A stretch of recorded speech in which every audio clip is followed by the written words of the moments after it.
Hello everyone, welcome to Ashish coaching classes. आज हम लोग जानेंगे सेल ऑर्गेनेल्स वैक्यूल्स के बारे में एंड द सेल डिविजन्स के बारे में।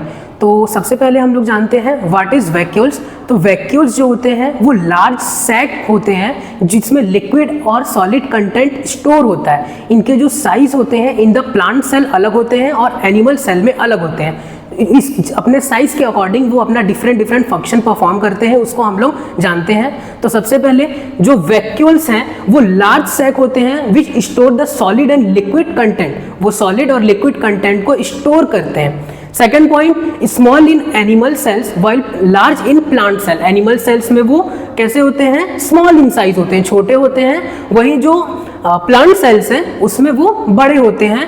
Approx 50 to 90% of the cell volume जो है वो वैक्यूल्स में ही होता है। इसका फंक्शंस क्या होते हैं? वैक्यूल्स के फंक्शंस होते हैं, ये स्टोरेज सैक होता है विच store solid and liquid food. जो सॉलिड या फिर लिक्विड फूड है उसको स्टोर करने का काम करते हैं। बाकी जो टॉक्सिक मेटाबॉलिक्स बाय प्रोडक्ट बनते हैं, मतलब जो जहरीले बाय प्रोडक्ट बनते हैं, उनको स्टोर करने का काम करता है। सेकेंड पॉइंट क्या करता है? It maintain the osmo regulation. ये ऑस्मो रेगुलेशन करने में हेल्प करता है इन the case of unicellular organism. कुछ यूनिसेलुलर ऑर्गेनिजम्स होते हैं, जैसे कि अमीबा का एग्जांपल ले लेते हैं, उसमें ये ऑस्मो रेगुलेशन में हेल्प करता है। ऑस्मो रेगुलेशन क्या है? तो water balance of the body, मतलब जो बॉडी में वाटर की बैलेंसिंग है उसको करना, ये ऑस्मो रेगुलेशन कहलाता है। तो ये ऑस्मो रेगुलेशन में हेल्प करते हैं जो वैक्यूल्स है वो।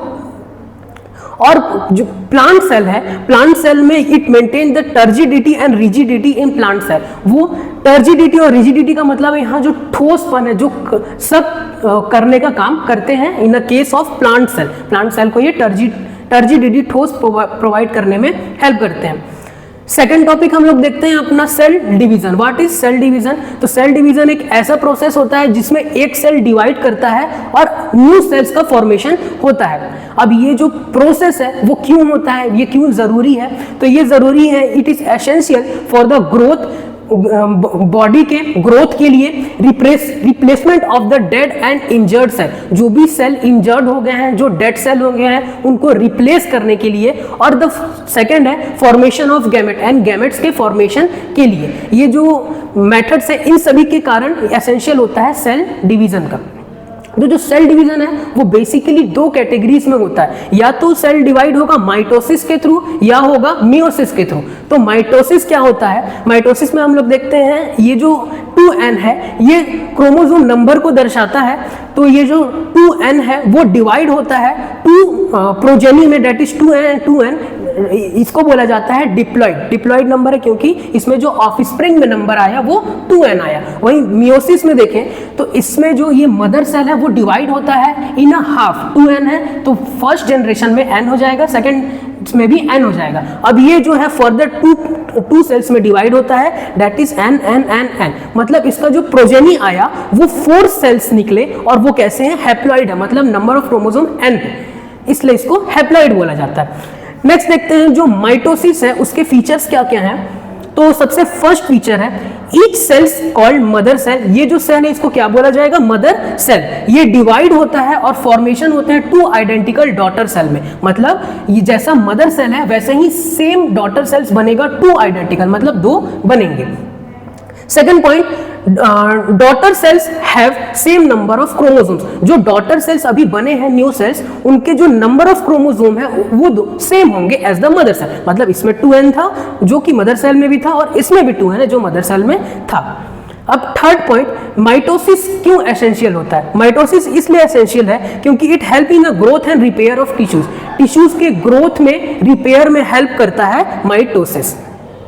सेकेंड देखते हैं हम लोग मियोसिस। मियोसिस में सेल डिवाइड करता है तो इसमें जो ऑफस्प्रिंग्स है उसमें number of chromosome just half हो जाते हैं। तो इसका जो सबसे फर्स्ट फीचर है वो है specific cell of reproductive organ divide to form gamete. मतलब रिप्रोडक्टिव ऑर्गन के जो स्पेसिफिक सेल है वो डिवाइड करते हैं through the process of meiosis. इसमें होता क्या है? which after fertilization give rise to the offspring। Fertilisation के बाद न्यू ऑफस्प्रिंग इसमें जनरेट होते हैं। इसमें जो है वो 2 कॉन्जिक्यूटिव डिवीजन होता है। ये जो है ये फर्स्ट डिवीजन हो गया, ये सेकंड डिवीजन हो गया। तो टोटल 2 कॉन्जिक्यूटिव डिवीजन हम लोग देखने को मिलेगा मियोसिस में। थर्ड देखते हैं हम लोग, सेल प्रोड्यूस 4 न्यू सेल्स। जैसे हम लोगों ने देखा इसमें जो ऑफस्प्रिंग निकला उसमें कितने सेल्स हुए, उसमें 1 2 3 एंड 4, इसमें टोटल 4 सेल्स ऑफस्प्रिंग में जनरेट हुए। अब लास्ट पॉइंट है, new cells have half number of chromosome then the mother cell. मतलब जो नए सेल बने हैं उसके जो क्रोमोसोम्स नंबर है वो जस्ट हाफ होते हैं मदर सेल के। जैसे मदर सेल में 2n था और जब हम लोग ऑफ स्प्रिंग में देखें तो जस्ट इसका हाफ हो गया, that is only n number of chromosomes. तो ये था हम लोग का मियोसिस। तो अगर आप लोगों को ये वीडियो पसंद आया है तो लाइक करें और सब्सक्राइब करें। Thank you.